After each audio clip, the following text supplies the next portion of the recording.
let's talk about flour, fermentation, and the reason why I use the hydration I do. So let's tuck into it. Hydration, let me break it down real quick. Hydration is basically how much water goes into your dough, okay? So when you hear someone say, like myself, like today, I have gone with 62.5% hydration. I know it's a random number, but it's just how I was feeling with the dough and everything like that. I went 63 last week, 62 the week before, and I've just sort of going for a little middle ground at the minute. It's just feeling nice.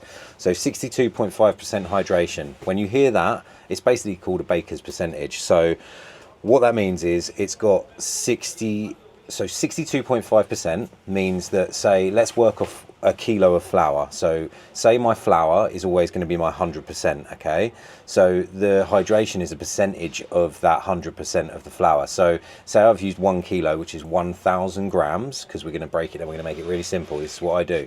1,000 grams of flour. If I've gone with 62.5% hydration, that means I've used 625 grams of liquid, of water, per 1 kilo of flour I used in the batch, okay? So when people talk about like they're doing like a 70% hydration dough, which is quite a high hydration. I'd say anything above 65 is getting into like a more high hydrated dough. That means if they've gone 70% means they're using 700 grams of water or milliliters, because it's the same, weight and volume's the same when it comes to water, per kilo of flour, okay? So the thing is, when it comes to hydration, some people think the higher hydrated your dough is, the better it's going to be, the lighter it's going to be. It's not always the case, okay? You need to make sure that you're cooking that liquid out of that dough. So if you go with an extremely high hydration dough, like a lot of people make contemporary flours or contemporary pizza, and they go like 80% plus. Some people go all the way up to 100% hydrated doughs, which generally they might be making like a focaccia or something like that with, or something like a pan pizza.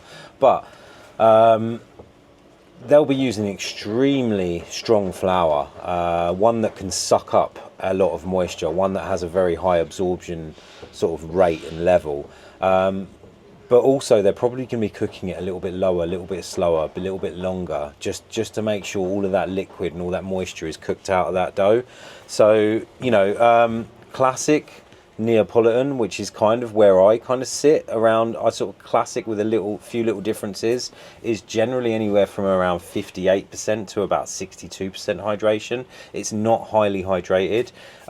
Reason being, it cooks very fast. It cooks in like anywhere between like 60 and 90 seconds. It's gonna be light. It's gonna be aerated. And it's going to be soft. It's going to be delicious. So let me just show you what I tell you what. I'll get a fresh batch out down here in the cabinet. I've got a dough cabinet down here. I'll get a fresh box out. So like I said, I've gone with 62.5% hydration. Let me just show you this dough.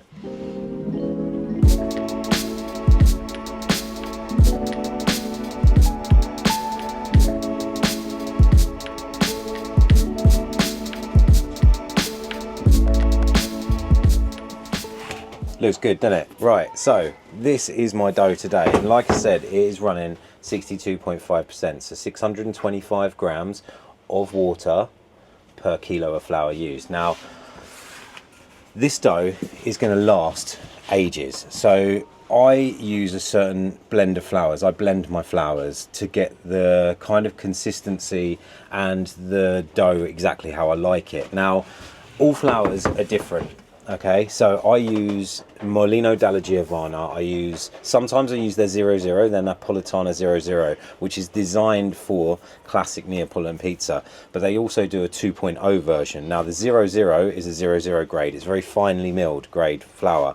The 2.0 is a 0 grade, so it's not milled quite so like fine. It has a little bit more of the wheat germ in it. It's a little bit heartier. Also, that can suck up a little bit more moisture, so I can go a little bit further with that one. But what I do, that flour has what's called like a W rating, which is essentially a strength rating. The W rating for that flour is W310, I believe. which means it can go for about 16 to 18 hours at room temperature. That's what basically, as it's fermenting, that's how much strength, how much gluten strength and structure it has.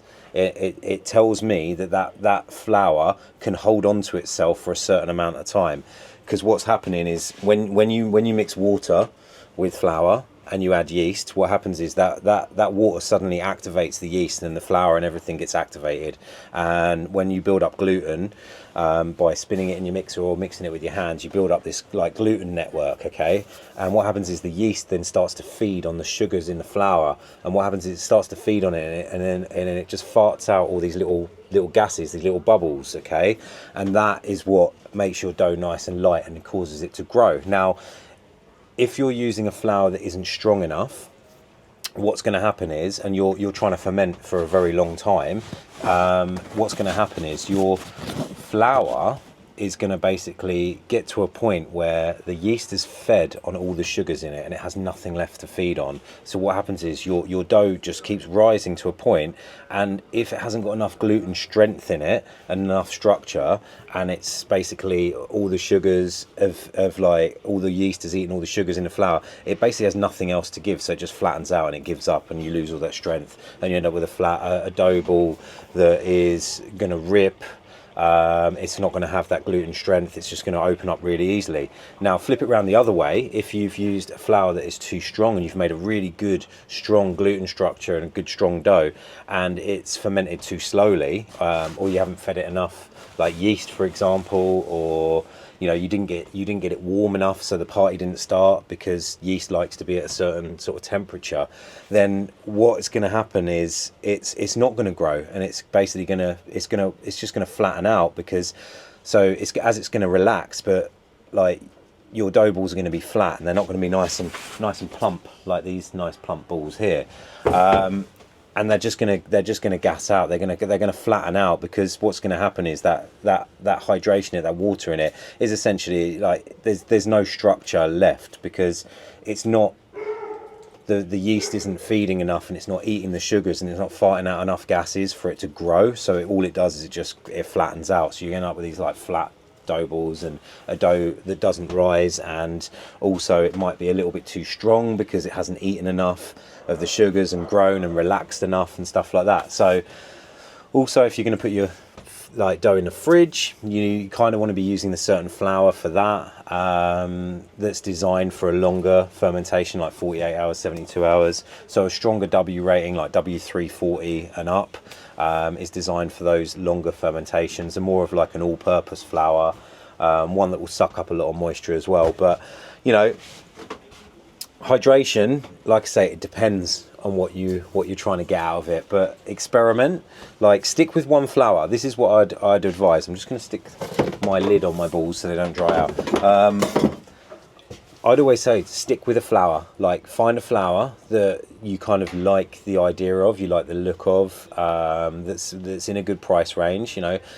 There's loads of flours out there that were horrifically expensive, and they don't need to be. So just get a good flour, one that's designed for sort of pizza. If you want to make Neapolitan style pizza, get a Neapolitan one.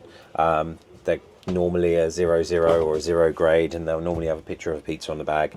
And experiment. Basically start at say 60% hydration, and then next time you make it, if it was good and you've hit certain temperatures, I'd always recommend getting your dough to a final dough mixing temperature of about 23 degrees, maybe 24. That's when yeast is at its most active and the party starts, basically, and it starts to feed. I would always advise for room temperature fermentation, unless you live in a really warm climate and you do have to use the fridge, or a nice air conditioned room. Anywhere around 18 degrees centigrade is the perfect temperature to ferment dough at. And basically, yeah, try that flour. It takes me quite a while to get used to a new flour. If I was to trial one or use one, it's going to take me at least like 20 kilos of making batches before I kind of know where it likes to be and where I like to be with it.